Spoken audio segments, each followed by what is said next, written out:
What potential benefits do I see for mobile Web 2 to enhance teaching and learning? Well,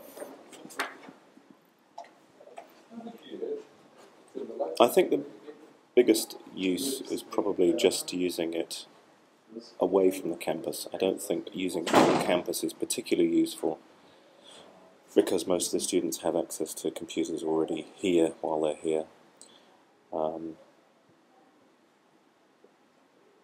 I think also that the integration into Blackboard needs to be much better. Blackboard is pretty clunky with the mobile setup. As for teaching, I'm not quite sure how that could be involved. I think it's a question of, again, integrating it into the course, which needs a lot more setup time and a lot more monitoring, and also a degree of technical support that we probably don't have here at the moment. I suppose one of the questions is whether actually doing these things via the web, via the iPhone, actually help. And the fact that I'm recording this now, is that a much more use than actually me writing it down without people wandering around and without being distracted, and the fact that you're seeing my ugly face? Does that help? I'm not sure. I think that the fact that you can actually see me talking is not particularly useful, in fact. So I wonder whether some of the blogging aspects are actually any use or any advantage over normal methods.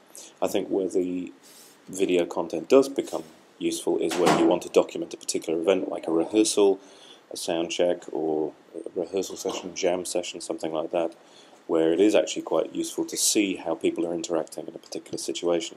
For this kind of talking head situation, I'm not actually convinced that it is particularly useful.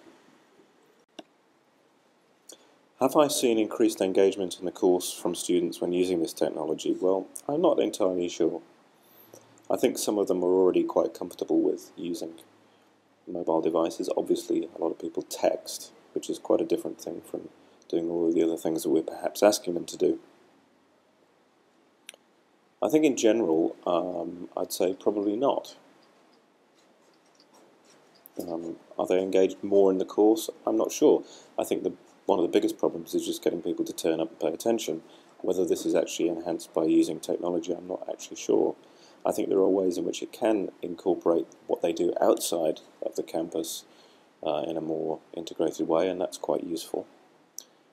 But as to actually engaging in the course as such more, I'm not entirely convinced, but there may be ways we can encourage that, and that's a question of building it into the curriculum more, which obviously needs time to develop and a lot of sitting down and developing that kind of thing through, as well as the actual basic content. What are the key issues for integrating this technology into my courses?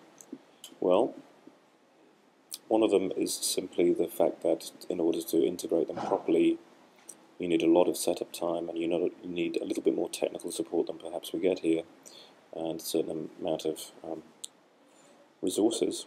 Also, purely from a financial point of view, at Unitec I'm not actually paid to prepare as such. The lectures have little or no preparation content, and to integrate the technology really well into the courses would take an awful lot of preparation, I think. So that's a possible thing to be looked at with Unitec as a general principle. The other thing is that certain courses are less amenable to integrating the technology than others. For instance, certain things of history teaching could be enhanced to a certain degree, but there's no substitute for actually turning up and having a one-to-one interaction with the lecturer in real time.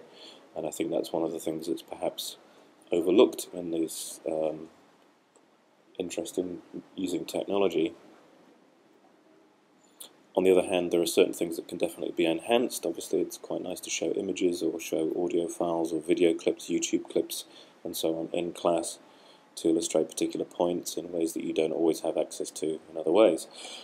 Whether that could be just as well done on the laptop, probably better done on the laptop than a mobile device, is a good question. But I think those sorts of things are some of the things that might make me use the technology more or less. In what way has or will my teaching approach be changed by using these tools? That's a good question.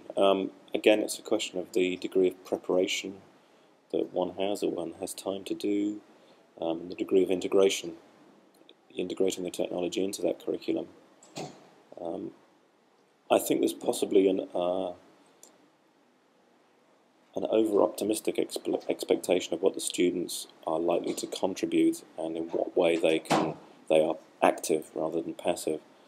I've found that a lot of the students tend to be rather more passive than I would like, and I would actually like them to be more active in providing information and engaging with these things. Students are very busy, many of them have other jobs, so it's quite a big ask for them to, as well as actually just turn up, which is quite a big challenge in the first place, and to turn up and pay attention, as well as sending things while they're on the move and while they're doing everything else. From a teaching point of view as well, that means that there's a danger that you feel like you're on call 24 hours for students, particularly if there was a big course with a lot of students in it. I think that would be one problem. I think my teaching approach could change again if it were better integrated into the course, and if I also felt that the systems were a little bit more reliable. There are lots of ways in which things that could be done are to some extent undermined by some of the technical problems here and in the lab and in the classroom. Some of those are being addressed and some of them will be addressed, but at the moment I think there are certain practical technical obstacles to these sorts of things which could be overcome relatively simply, but again, the basic problem for me is just getting the students to turn up and pay attention. And I don't think that's going to be improved by giving them an iPod.